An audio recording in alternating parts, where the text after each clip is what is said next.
Halo, Assalamualaikum Kak, gimana kabarnya hari ini? Waalaikumsalam, alhamdulillah baik.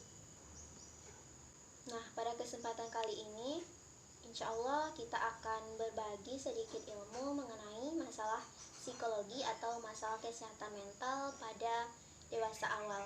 Nah, seperti usia-usia kita pada sekarang ini ya, rentan terkena masalah kesehatan mental. Salah satunya yaitu gangguan bipolar atau yang dikenal juga dengan bipolar disorder. Nah, apa itu gangguan bipolar? Jadi, gangguan bipolar atau bipolar disorder merupakan suatu gangguan mental yang dapat menyebabkan penderitanya mengalami perubahan suasana hati secara drastis. Gangguan ini dapat terdiri dari dua bagian atau dua fase, yakni fase mania atau fase naik yang dapat dilihat ketika seorang penderita mengalami perasaan senang secara berlebihan. Lalu ada fase depresi atau fase turun yang dapat dilihat ketika seorang penderita mengalami perasaan sedih secara berlebihan. Di antara perubahan kedua fase ini, sebagian penderita banyak yang dapat kembali ke keadaan normal. Namun, ada juga yang mengalami perubahan suasana hati secara cepat, yang awalnya merasa sangat sedih, tiba-tiba berubah menjadi sangat senang. Begitu juga sebaliknya, yang awalnya merasa sangat senang, tiba-tiba berubah menjadi sangat sedih. Lalu, ada pula penderita yang mengalami fase mania atau fase depresi secara bersamaan. Selanjutnya, setelah kita mengetahui apa itu gangguan bipolar atau bipolar disorders, kita akan melihat bagaimana persebaran atau epidemiologi dari gangguan bipolar ini. Menurut data dari WHO atau Badan Kesehatan Dunia menunjukkan bahwa sekitar 45 juta orang di dunia mengalami gangguan bipolar. Seringkali terjadi pada masa remaja akhir atau dewasa awal. Setidaknya setengah dari keseluruhan kasus gangguan bipolar ini dapat terjadi pada orang-orang yang berusia di bawah 25 tahun. Selanjutnya, apa saja faktor-faktor yang dapat menyebabkan seseorang menderita gangguan bipolar atau bipolar disorder? Faktor yang pertama yaitu faktor genetik atau faktor keturunan, di mana faktor keturunan ini menyumbang sebesar 80% dari penyebab kondisi ini.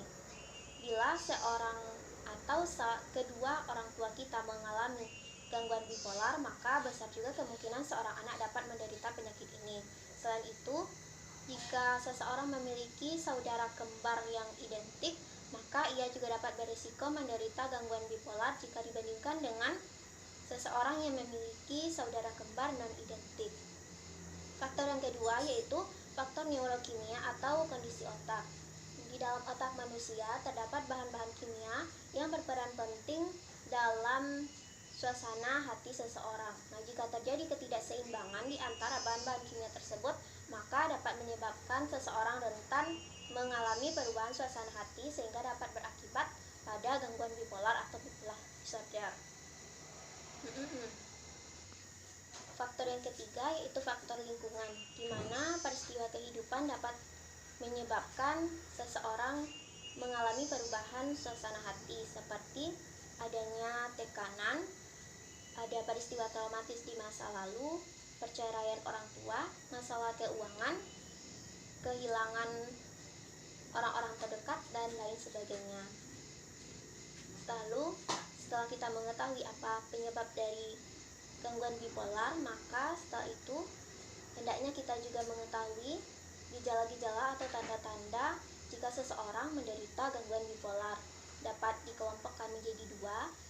Pada fase mania, seseorang dapat mengalami perasaan senang secara berlebihan, bersemangat, lebih percaya diri, dan berenergi. Nah, selanjutnya juga pada fase mania ini seseorang mengalami penilaian yang kurang tepat terhadap sesuatu. Lalu dalam fase mania ini juga seseorang berbicara dengan sangat cepat, dapat merubah dari satu topik ke topik lainnya, lalu sulit berkonsentrasi serta kurang tidur. Nah, selanjutnya untuk fase depresi, gejala-gejala yang ditimbulkan seperti perasaan sedih, cemas, atau perasaan hampa yang berlangsung dalam waktu yang cukup lama.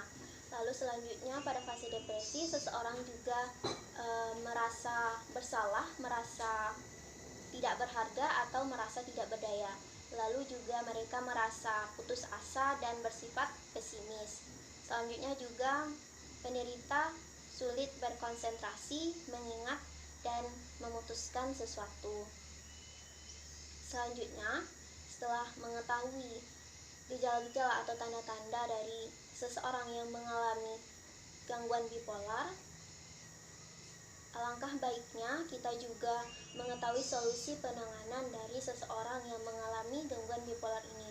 Adapun solusi yang dapat dilakukan oleh penderita, yang pertama melalui pemberian obat-obatan yang tentunya telah diresepkan oleh dokter. Biasanya obat-obatan yang diberikan ini terdiri dari antidepresan, penstabil mood atau mood stabilizer, antipsikotik atau anti kecemasan.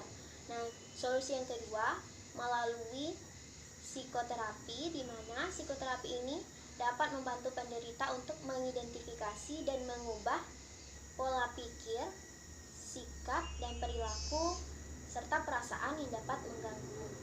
Psikoterapi ini biasanya dapat dilakukan melalui terapi perilaku kognitif dan psikoedukasi. Solusi yang selanjutnya yaitu melalui perawatan di rumah sakit.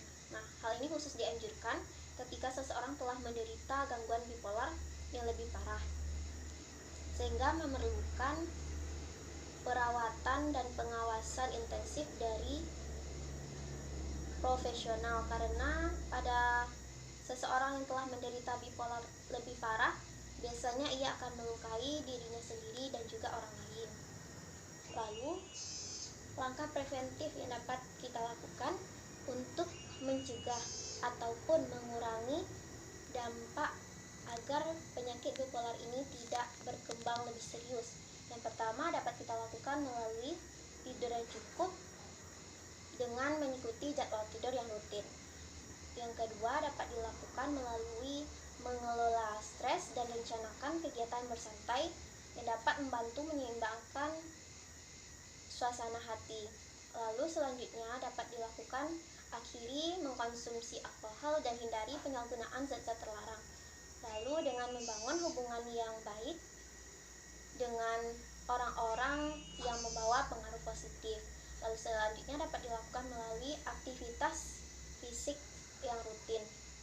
Dapat juga dengan pemberian dukungan dari keluarga dan orang-orang terdekat, serta rajin atau rutin berkonsultasi kepada dokter untuk membantu mengendalikan atau mengontrol perubahan-perubahan suasana hati yang terjadi pada diri kita. Nah, jadi sekian Kak informasi yang dapat kita bagikan. Mudah-mudahan dapat bermanfaat sehingga kita dapat lebih mengenali, mengetahui, memahami jika ada seseorang di sekitar kita yang mengalami gangguan bipolar ini. Untuk itu mudah-mudahan bermanfaat. Saya akhiri dengan Assalamualaikum warahmatullahi wabarakatuh. Makasih ya Kak. Waalaikumsalam warahmatullahi wabarakatuh.